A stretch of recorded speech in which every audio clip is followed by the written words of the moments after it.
Graça, misericórdia e paz da parte de nosso Senhor e Salvador Jesus Cristo. Amém? Amém.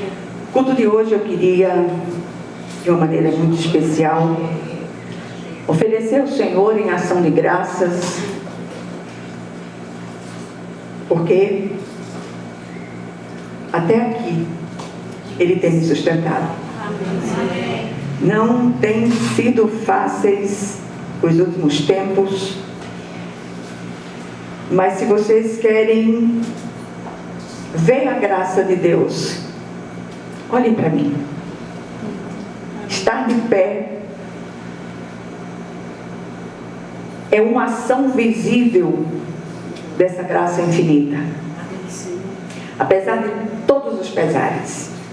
E eu queria convidá-los a abrirem suas Bíblias na primeira epístola de Paulo aos Tessalonicenses, capítulo 5, e nós vamos ler a partir da parte B, do versículo 13 até o versículo 22. Se preferirem, apenas escutem e anotem para ler com calma em casa. Diz assim a palavra do Senhor: vivei em paz uns com os outros, exortando-vos também, irmãos, a que admoesteis os insubmissos, consoleis os desanimados, ampareis os fracos e sejais longânimos para com todos. Evitai que alguém retribua a outrem mal por mal. Pelo contrário, segui sempre o bem entre vós e para com todos. Regozijai-vos sempre, orai sem cessar.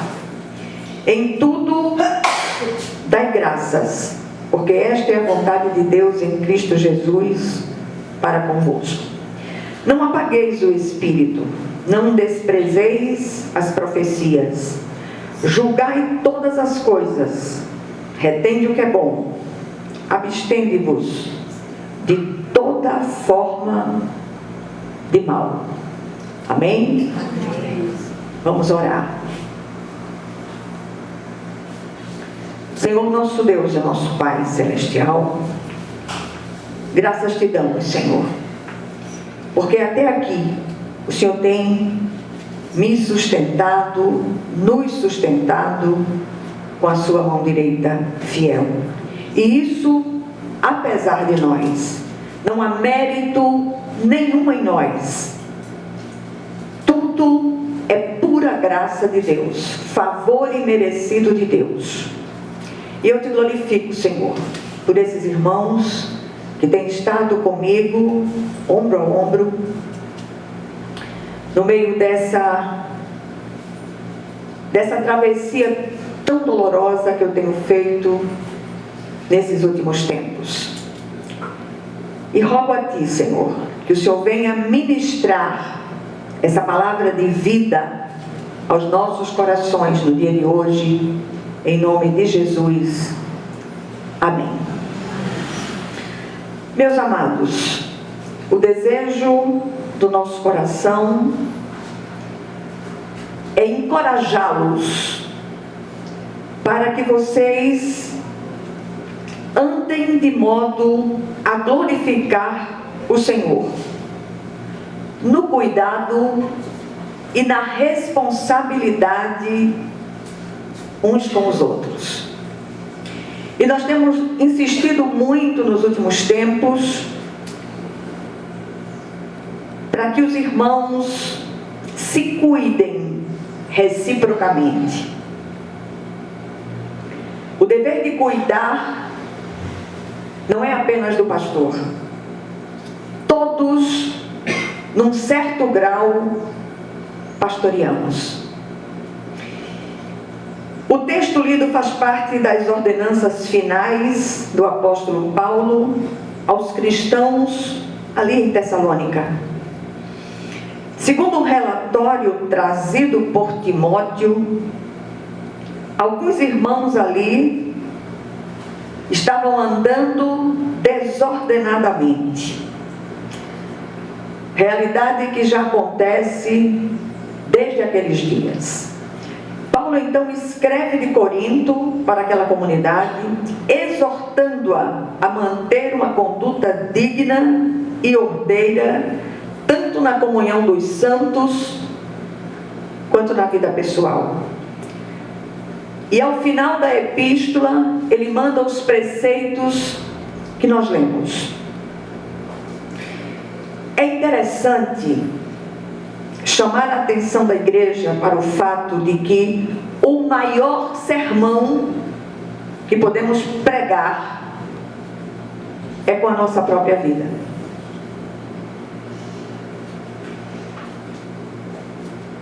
É fácil subir aqui e trazer uma mensagem que já foi escrita, mesmo inspirada pelo Espírito de Deus. Mas é preciso que a vida do servo de Deus testifique daquilo que ele tem pregado. Do contrário, seremos grandes farsas como cristãos. Isso é sério demais. O propósito desses preceitos trazidos pelo apóstolo era levar aqueles irmãos a um andar digno da vocação a que eles foram chamados, especialmente no que diz respeito, repito, ao cuidado de uns para com os outros. No meio do povo de Deus, não se pode levantar a bandeira do não tenho nada com isso. Todos temos algo a ver com aquilo que o irmão está passando. E há sempre algo que possamos fazer para a glória de Deus. As palavras trazidas aqui também se aplicam aos cristãos contemporâneos. E de forma muitíssimo oportuna. Atendemos para elas. E eu queria passar como lição de casa a releitura desse capítulo 5 da primeira epístola aos Tessalonicenses. Leiam todo o capítulo. E eu tenho certeza que Deus irá falar poderosamente com cada um de vocês. No relacionamento, especialmente entre cristãos, não cabe o uso dessa expressão que eu falei. Qual foi a expressão que eu falei? Não tenho nada com isso. Tem. E sempre que nós enxergamos alguma coisa que está fora do propósito de Deus, nós precisamos com muita caridade chegar àquela pessoa e admoestá-la em amor. Tudo que afeta os nossos irmãos também dói em nós. Somos um corpo. Quando o membro sofre, todos sofrem com ele. Enquanto estivermos do lado de cada eternidade, cada dia é um novo começo, é uma nova oportunidade. Na verdade, a nossa jornada por esta vida é uma sucessão de recomeços, de oportunidades para fazermos diferente e, sobretudo, fazermos a diferença, tanto em nossas próprias vidas, quanto nas vidas dos que estão ao nosso redor. Há sempre um novo ciclo começando, e nada mais oportuno que renovarmos continuamente a nossa aliança com o nosso Deus. Que ao renovarmos a nossa aliança com o Senhor, nós façamos com seriedade, com santo temor e tremor. Peçamos continuamente a Ele que sonde o nosso coração, e onde houver caminhos maus, que certamente os há, Ele com toda liberdade os conserte, nos conduzindo ou reconduzindo ao caminho eterno. Se estamos ainda do lado de cá da eternidade, a obra não terminou em nenhum de nós, nem através de nós, porque somos também instrumentos para abençoar quantos estão ao nosso redor. Uma tendência do pós-modernismo que tem adentrado a igreja contemporânea é o fato das pessoas se voltarem mais para si mesmas, para seus interesses pessoais, em detrimento, especialmente, da dor do outro. É a ressurreição daquela velha filosofia grega voltada para o prazer pessoal, a ressurreição do hedonismo. Agimos muitas vezes como Caim, que ao ser perguntado por Deus onde estava seu irmão, respondeu: acaso sou eu tutor do meu irmão? E eu quero dizer a você, somos sim tutores responsáveis uns pelos outros, especialmente pelos irmãos da fé. O dever de cuidar, repito mais uma vez, pela 70ª vez, não é só do pastor, mas todos nós somos cuidadores e num certo grau todos pastoreamos. Que nos deixemos usar pelo Espírito de Deus, tanto para alcançar aqueles que não foram alcançados ainda, quanto para cuidar. Tem muito servo de Deus que tem entrado por caminhos contrários ao caminho de Deus, tem agido de forma contrária à vontade de Deus, tem andado por lugares que tem deixado esses, eu vou chamar de servos porque eu quero crer que são e que voltarão para Jesus. E esses têm andado em lugares onde há muitos carrapichos. Não sei se todos conhecem, mas há lugares que são cheios desses carrapichos. E tirar carrapicho não é brincadeira. Além de ferir quem está cheio, vai machucar quem for tirar. Mas essa é uma tarefa nossa, como irmãos da fé. Paulo pontua aqui alguns preceitos em relação aos irmãos e a nós mesmos. Primeiro, preceitos em relação aos irmãos. Em 1 Tessalonicenses 5:13b diz o seguinte: vivam em paz uns com os outros. Em Romanos 12:18, o apóstolo ratifica essa ordenança dizendo: façam todo o possível para viver em paz uns com os outros. Tem situações que chegam a nós que às vezes é difícil você permanecer em paz. Nessas ocasiões, eu vou usar uma expressão muito usada pela minha mãe, e ela dizia muitas vezes: uma boa retirada é sinal de valentia. Quando você fala, quando você exorta, quando você conversa com aquela pessoa e aquela pessoa insiste em andar pelos velhos caminhos cheios de espinhos e carrapichos, você recua e vai orar por ela, pedindo que o Senhor entre com a providência naquela situação específica.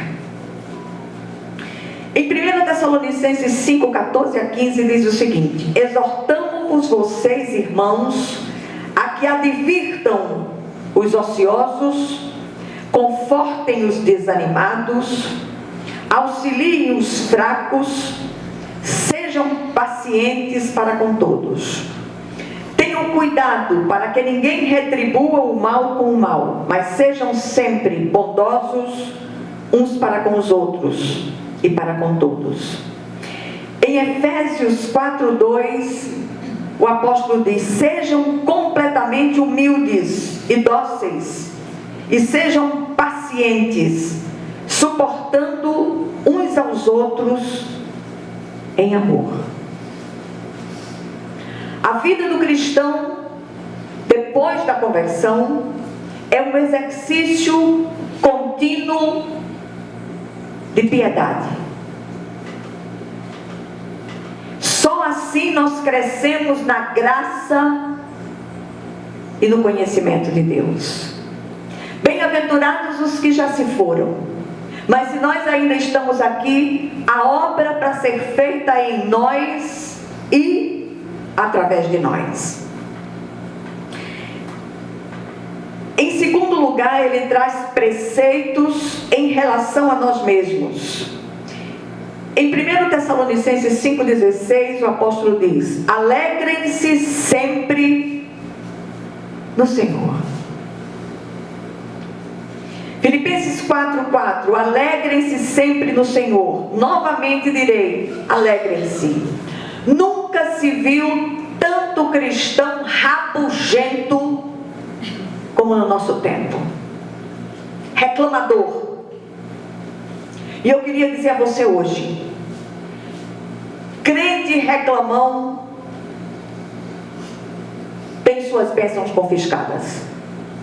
Nádia 5:10.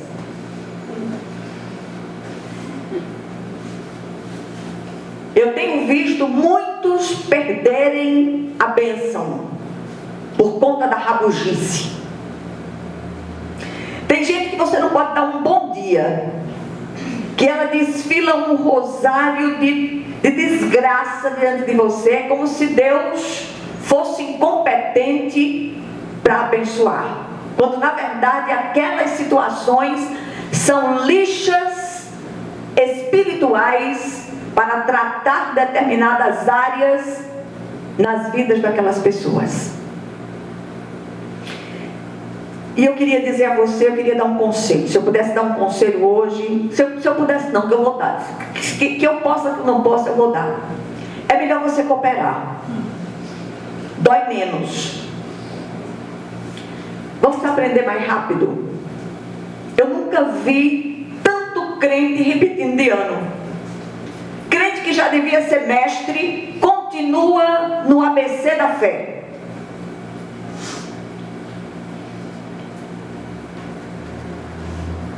Em 1 Tessalonicenses 5,17, o apóstolo diz: orem continuamente. Em Colossenses 4,2, o apóstolo diz: dediquem-se à oração, estejam em alerta e sejam agradecidos. Romanos 12:12, alegrem-se na esperança, sejam pacientes na tribulação, perseverem na oração. Orar é tudo, sempre. Eu tenho visto, dificilmente eu vejo TV, porque tem hora que, é como diz um personagem de Ariano Suassuna, do Alto da Compadecida, todo dia é dia de ter raiva, eu quero ter raiva, você não se meta. Você liga a televisão para ver às vezes um culto, uma coisa, com raras exceções, a gente escuta uma coisa que preste. Sobretudo essa teologia infame da prosperidade rasa, que não tem nada a ver com a verdadeira prosperidade bíblica. Não tem nada mais próspero do que você atravessar desertos, vales áridos e não desistir da fé. Hoje só se enxerga prosperidade do ponto de vista material. Isso é sério demais. Em 1 Tessalonicenses 5,18, o apóstolo diz: deem graças em todas as circunstâncias, pois esta é a vontade de Deus para vocês em Cristo Jesus. E eu repito, crentes que já deveriam ser mestres, continuam precisando do ABC da fé. Até quando? Jesus está às portas. Nunca a segunda vinda do Senhor foi tão iminente quanto no nosso tempo. Os sinais todos estão aí, para quem quiser ver. E é preciso crescer na graça e no conhecimento de Deus. E eu queria dizer para todos que nos ouvem hoje, tanto presencialmente quanto através do vídeo, cresçam na graça e no conhecimento de Deus. Deixem de ser meninos na fé. Não tem mais tempo. Em 1 Tessalonicenses 5,19, o apóstolo diz: não apaguem o espírito. Em 1 Tessalonicenses 5:20 a 21 diz: não tratem com desprezo as profecias, mas ponham à prova todas as coisas e fiquem com o que é bom. De que profecia o apóstolo está falando aqui? Ele não está falando dos profetas de plantão em cada esquina, com suas profetadas e seus revelamentos. Ele está falando da profecia bíblica, daquilo que está escrito na palavra de Deus. E eu repito, precisamos deixar de ser meninos na fé. E se o Senhor chamasse você hoje?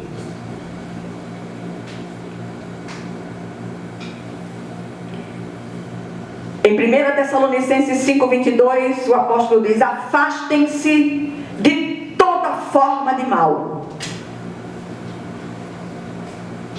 Tem outro cão no inferno chamado não tem nada demais.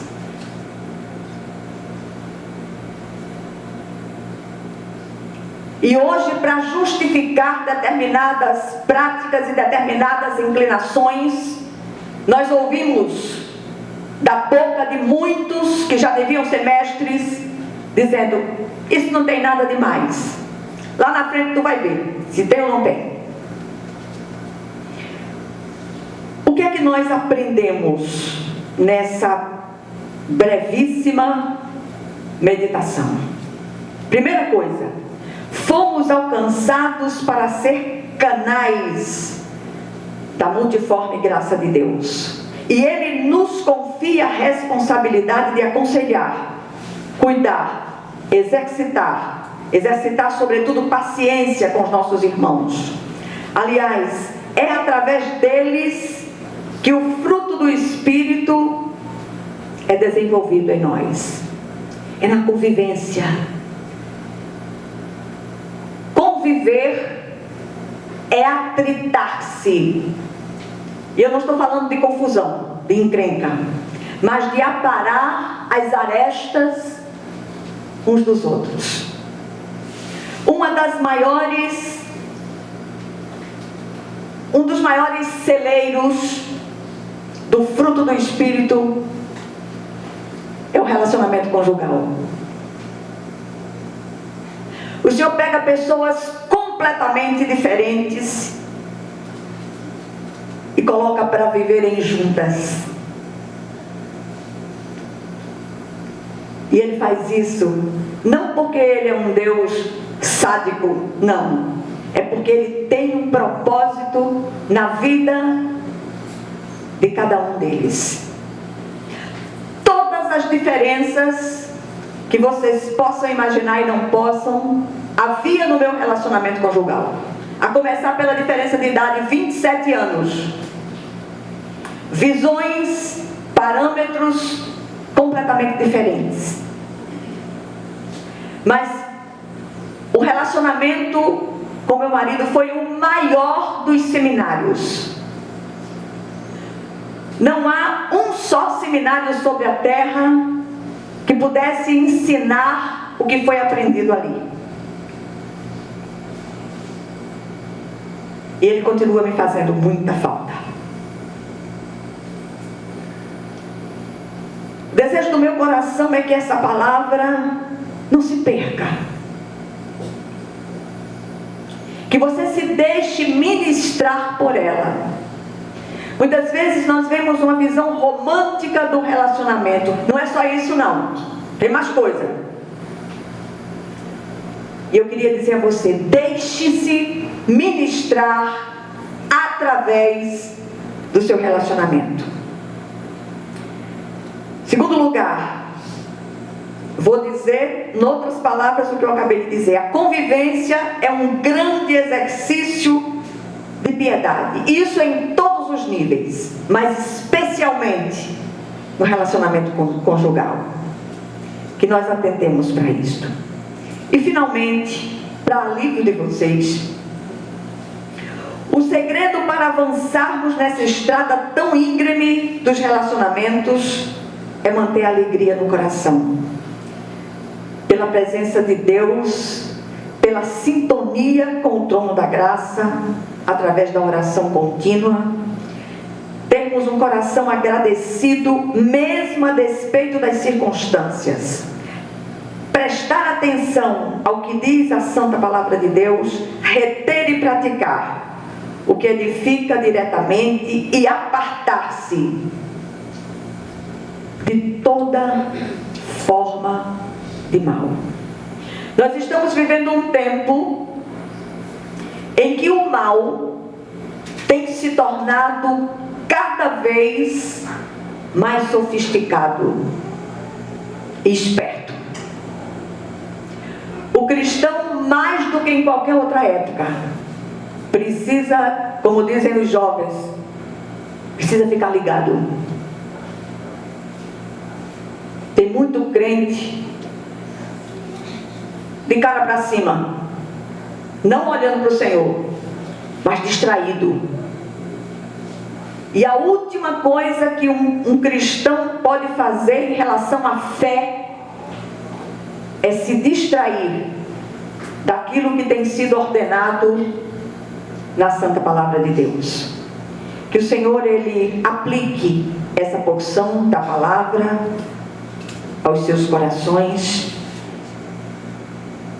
e que vocês possam continuar seguindo nesse caminho cheio de graça chamado Jesus. Amém?